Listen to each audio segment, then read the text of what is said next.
Wow, Kyle, you're fake as fuck. And Amanda, half oat milk, half almond milk latte. If you don't get your pretentious new money ass off this show, that shit irritated my entire life. Oh my God. Welcome to the Asia Esterak Hour, where film meets conspiracy and pop culture gets a reality check. From sharp recaps to sci-fi theories and media deep dives, Asia Esterak serves it unfiltered. Let the binge begin. All right. Welcome back to the Asia Esterak Hour. I'm Asia Esterak. All right, so I'm doing 2 reviews today. Shout out to my boy Kevin, because Kevin would get me together if I didn't do these 2 reviews. So Kevin, this is for you, baby. All right. So we're gonna do episode 11 first. Okay, so episode 11, we are still in the Hamptons. Um, we open with Dorit talking to her daughter. Her daughter is so cute and so grown. She's over there with PK. She talks about how they remain cool in front of the kids. I like that. But they can't stand each other behind closed doors or even in front of them. But so they have a quick conversation. She talks about the co-parenting with PK. And then we go over to the ladies, Rachel and Kyle. They all go shopping. And basically in this scene, we see Dorit buy half the damn store.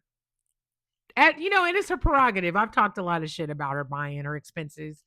But anyway, Dorit ends up staying in this store. It was a cute store. Listen, if I had the money, I'd have been buying shit too. She was buying stuff for herself, her daughters, and she actually bought an outfit that she ended up wearing out of the store.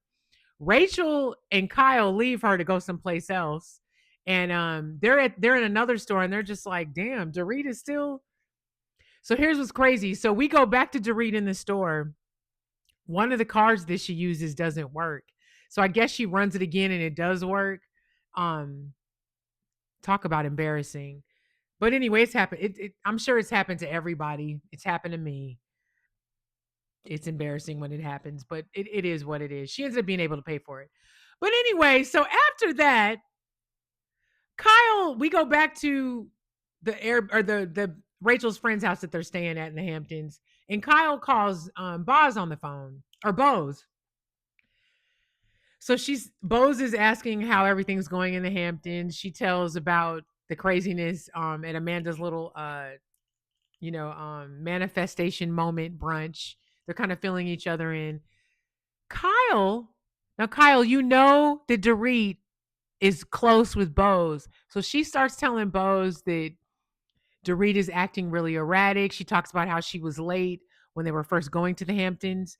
Dorit has been late since 2017. I don't know why this is still a discussion. It's annoying as hell. Absolutely. But at this point, if we still talking about Dorit being late to shit, the only thing, and I'll give you this, because I'm going to get in your ass in the next episode. But I'll give you this, Kyle. She did say that Dorit is more scattered than usual. I guess Dorit had forgot her passport, forgot some other shit. At some point, it was like it was a lot. But and I can't remember. Either way, she was late. She also tells Bose, Kyle also tells Bose about Dorit's spending and how she was concerned about how she bought up the whole store, blah, blah, blah. I'm using my words, bought up the whole store. And it was funny too, because afterwards, when Dorit met them at the other store, I'm gonna just jump back real quick. Kyle was trying to get her to tell her how much she spent. Why do you care? I know why me and other YouTubers and TikTokers and people like that care, because it's a part of entertaining you all watching us. But you, Kyle, you're supposed to be her friend. Why does it matter to you what she spent in the store? Listen, it was crazy. I'd have been right along kikiing too. But you're not coming from a good place. I think we all have figured that out now. At least I have. You're not coming from a good place with Dorit. You're not. And for you to get on the phone with somebody that she's close with to speak negatively. Now, she wasn't being like shitty about it, but my thing is, it still cause for pause, because Why aren't you talking to her about it? I don't know. Kyle, I'm late to the party with a lot of things, and sometimes it's certain people on TV. But Kyle, I'm really seeing, I've been seeing it for a minute, but I'm seeing it for me personally. I'm seeing it in full Technicolor, baby. Full Technicolor, full digital, just full color. You're a hate. You're fake. You're fake with certain friends, and you tend to turn on old friends. I talked about this earlier on. You'll sidle up to the new person over someone that you've known forever. It's weird. And it never works out for you when you sidle up to the new person ever. But I don't know. I didn't like that. It gets addressed in episode 12, but I didn't like that. So anyway, after that, we meet up with Erica sits down with her therapist to talk about the DV that she experienced with that relationship. Um this was an interesting scene because she talks about that. She talks about all the lawsuits that she's going through with Tom. um I like Erica. I feel for Erica, but this is where we're at in the karma train. And unfortunately, it's like you got someone, you're having to deal with somebody else's karma. Unfortunately, you're dealing with somebody else's karma because you got to experience the fruits of the karma. So I think that's why you're having to experience it. That was a weird analogy. I went all over the place with that. Just roll with me. But anyway, so in this scene, Erica talks about how it's hard having to deal with all these lawsuits, but it is what it is. And she points out that she feels like Tom left her with it. I mean, he did. He's passed on. You're the next in line. It is what it is. It sucks. I feel bad for her, but at the same time, you sat on national TV when all this shit was going on and basically didn't give a fuck about nobody but yourself. Now I understand because you were in a crazy predicament, but let's not be tone deaf to the victims who he stole money from. You know, this is a weird one because I guess in a weird way, Erica was a victim too. I'm loosely using the word victim to describe her, but like she didn't know the shit that he was doing. I'm allegedly. I mean, I don't know, but she's dealing with it now, and she is still a human being at the end of the day. At the end of the day, and that could take a toll on somebody. So I understand why she's in therapy. It's just I don't like therapy sessions on reality television shows. I just don't. I feel like they're not authentic. I'm not saying every single scene with a therapist on a reality show is fake, but Erica girl, you cry with your mascara running in this scene and you did back in the day, so it's weird. I still like Erica. It was just this scene was bittersweet because I couldn't help but think of the people that he fucked over and then watching her cry in her nice home on this TV show didn't move me either. But it is what it is. Erica, you'll make it through. You'll live. You'll make it through. Just like his victims had to make it through, you'll make it through. You'll be all right. Um. Anyway, we have a scene with Boz, her daughter, and her boyfriend. Any scene with Boz, I'm gonna enjoy. Love her daughter, like her boyfriend. They talked about the kids and that whole situation. I think we have a good unit there. I hope that stays that way. I really do. Um, this particular episode I felt like was an extension of episode 10 because it just seemed like all the same stuff was flowing in that normally does on the shows, but this was directly from the last episode. Not a whole lot of drama, but definitely highlighted Erica and definitely Dorit child. Definitely highlighted Dorit. I skipped this scene. This is real quick because this is going to highlight Dorit's lateness. So Rachel Zoe's parents and some of her family members come to visit them in the Hamptons. Cute scene. We got to see Rachel's parents. Is it me? Rachel Zoe, your mama look black, baby. Your mama looked like a light-skinned black lady. She had the same color tone as me. I was like, Rachel! Not don't let me find out Rachel got a little bit of melanin hiding in there because I was like, your mama looks like a light skinned black lady. Her mom was cute. Her parents were very cute. Dorit was late going down there to meet the parents. Very whack. Real quick, what was going on with Dorit's hair this episode? She had this like cowlick situation going. I mean, she's still cute. Dorit will always be cute, but I was just cracking up that I was like, she got a whole like situation going on back there. It was like she was straightening her hair and forgot this section. I don't know. But that was a cute scene. I think Dorit being late, I don't think Rachel liked it very much. And we know Kyle commented on it cuz that's Kyle. Anyway, that was the scene before Bose, her daughter and her man. We end this episode with Rachel, Dorit and Kyle in the Hamptons having dinner before they come back. As we know, Rachel is going through this very public divorce now. Now everybody and their mama know what's happening. Um, we listened to Rachel talk about what's going on with the divorce, the separation, how she's dealing with how it is in public. Um, I'll be glad when we stop talking about this. I want to see other stuff with Rachel. I don't know. I think she's handling this very well. But I do feel like Rachel Zoe is one of those strong friends. You got to check on your strong friend, kind of like a Erica Jane. You know, they break down occasionally. She didn't break down, but you know, you know how I go. And it's interesting listening to or watching a scene with her, Kyle, and Dorit, who are all going through separation, divorce, and how the three of them are all handling it in very different ways. It's actually quite fascinating. Quite fascinating. All right. So let's review episode 12. Okay. So episode 12, everybody's back from the Hamptons. We're all back in Beverly Hills. We're all back to normal again. Our first scene is with Boz and Dorit. So Boz comes to Dorit's house and they basically talk about perspective trips. Dorit talks about the Hamptons. Boz talks about hanging out with the ladies, IVF, blah, blah, blah. Manifestation moment brunch. Bose, I'm going to get her name right. Bose tells Dorit about the conversation she had with Kyle while Kyle was in the Hamptons.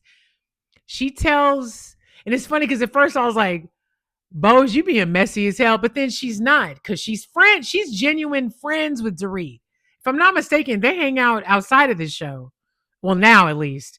But basically, Bose brings back the information that Kyle said about Dorit. She tells Dorit, like, she expressed that she's concerned for you. She said you were kind of being manic, erratic, and basically you were spending too much money, blah, blah, blah.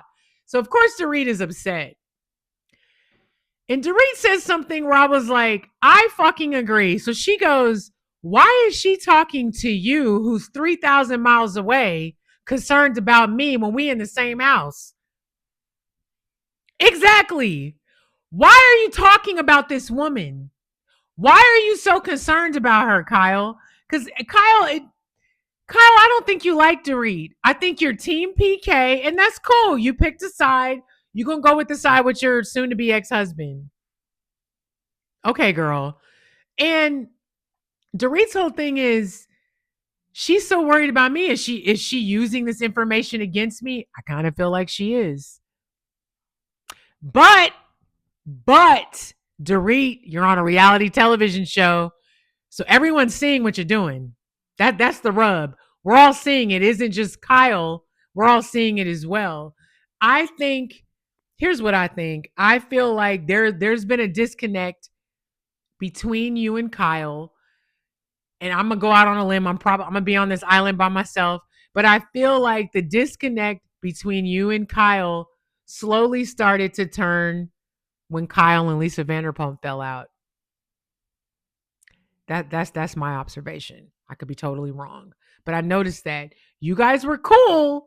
And then when her and Lisa Vanderpump fell out, essentially over you, not you specifically, but the situation around you and that damn dog, and things have never been the same, obviously, between her and Lisa. And is given different between you and her too as well. I don't know. Just something seemed off. But Dorit wasn't happy. And it's funny because my whole point is, Kyle, why would you even tell Bose any of that? You know that they're tight. You know that they're eventually going to have a conversation. And Kyle's whole thing is, well, it's never going to come right coming from me. It's not coming right from you because you're not delivering it right. I think Dorit feels your energy and it doesn't feel genuine. Baby, I'm not even in the same room with you and your energy doesn't feel genuine towards Dorit. It doesn't. And this doesn't help situations either because why are you talking about how you're concerned about her to her friend on the other side of the country when y'all are in the same house? Now, I understand it's probably not easy to sit down and talk to Dorit. Totally understand that. But this doesn't help shit either. I don't know, Kyle. I don't know, Kyle. I don't know anymore, Kyle. I feel like you might have been on this show too long. I think it's time for you to go because it's like these last few seasons you're not adding shit. You're not adding anything. And then you don't want to talk about your personal life. And it's like you've been on the show 10 plus years. I don't know. I don't know. Dorit isn't the best either. But Kyle, I feel like your intentions towards Dorit aren't pure. It's giving Team Mauricio Team PK. And I just feel like quit trying to force a situation with Dorit because clearly she's not interested. And if I were her, I wouldn't be interested either. You're not doing stuff to make her feel interested. I don't know. I don't know. But Dorit, you're also on a reality show. So all the shit that you think that she's doing, against me or whatever, baby, you're doing it to yourself in the end, right? Because you're on this show. You talk about your husband on this show. I don't know. I don't know. It's weird. So anyway, Rachel Zoe has a scene with her sons. This was an interesting scene. I guess they got to meet their dad's girlfriend, the woman that he was with while he was messing with Rachel, apparently. So there's a lot of tension there. Her sons are very smart. They're very aware of what's going on. I like that she has an open dialogue with them. She doesn't want to keep them in the dark about anything. Obviously, she's not including little kids on businesses they shouldn't be privy to, but she's keeping it real with them. They know that their parents are separated, but she officially told them that they're divorcing. Okay, cool. Um, I think her son's responses to her in the news, I think was great, very mature. But Rachel Zoe seems like the type that would I don't know, she seems like she would have mature ass kids. She's a very mature lady herself. I don't know. It's a weird dynamic. Anyway, in this scene, so Bose mentions that she's inviting all the ladies to Italy. They're going on a trip to Italy. I can't wait. They actually go to Italy in this episode. So that's cool. I'm excited. So we have a scene with Amanda and her wedding planner. So that was that scene. I'm not Amanda, I can't do Amanda no more. Amanda's annoying as fuck. There is a scene in this episode. I don't even remember what scene it was. I forget who she goes to meet. I think it was Kyle. They go to some coffee shop. She orders a latte. Can I have half almond milk, half oat milk latte, please? Thanks. That shit made me want to break the TV. Like, what? Amanda, I just, that whole scene with her and her wedding planner, everything was about fucking money, what she paid for. And it's just like, she's irritating with that. It's annoying. It's very nouveau riche. I get it. You clearly didn't grow up with shit. Okay, cool. But it's like, I don't know. She got on my nerves. That whole scene. I actually fast forwarded through that shit. I was like, I can't. Girl, bye. Half oat milk, half almond milk, please. Girl, when I tell you that shit irritates, half oat milk, half almond milk. Shut up, Amanda. Shut up. Anyway, so Bose invites the girls to Italy. They go to Italy. They get to Italy.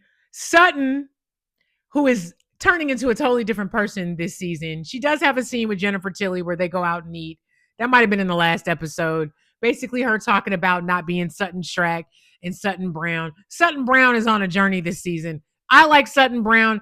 Fuck that Strack bitch. We like Sutton Brown. But anyway, they get to Italy. Sutton says that she doesn't mind if she rooms with Amanda. She feels like maybe Amanda is misunderstood and she wants to make her feel welcomed in the group. I found that funny because there's been other new women that have joined this group and none of y'all have been that I guess that welcoming, the way you are with Amanda, especially you, Sutton. I was like, but who knows, girl? This Sutton Brown is making sure everybody's cool. So anyway, they get to Italy. First of all, the villa that they were staying at, absolutely gorgeous. Kyle thinks that the villa might have been prettier than when they were in Provence, France. I don't know. I kind of like Provence a little bit better. But listen, this Italian villa was kicking ass and taking names as well. So they get there, they get a tour of the place, absolutely gorgeous. Sutton and Amanda end up rooming together and they have twin beds. And of course, the episode kind of concludes there with Amanda and Sutton talking. Sutton is basically telling her, like, you should, show us more of who you are and what you're about. It's funny though, because I feel like Amanda is almost afraid. Well, I don't know if she's afraid. That's the word that I'm using. But it just seems like Amanda is reluctant to really show them how she gets people to manifest. Because that little manifestation moment brunch with them writing on the notepads, baby, that wasn't it. That's not in your business plan. I know it isn't. If it is, it's very small. It's a small bullet point. I would be curious. I want her to come out with it. And it's very obvious that the scam allegation things are going to continue because she was talking about it on Watch What Happens Live. But the episode ended with Amanda and Sutton talking in the room. I know the party's gonna get started next week with Kyle and Dorit. But anyway, these two episodes were good. This last episode, this season is a trip because it's like this. Anyway, I'm glad we're in Italy. I'm glad we're finally getting somewhere. 12 episodes in. But all in all, we'll see what's going to happen. I'm curious to see how this Amanda stuff plays out. And Kyle. Anyway, happy Saturday, you guys. I'm sorry my reviews were late. Got a lot going on. Really good friend from high school passed away this week. That's just crazy, y'all. It's crazy when folks in high school just start passing. But anyway, it's Saturday, you guys. Have a great weekend. Stay hydrated, stay healthy, be nice to each other. And I am going to return some videotapes.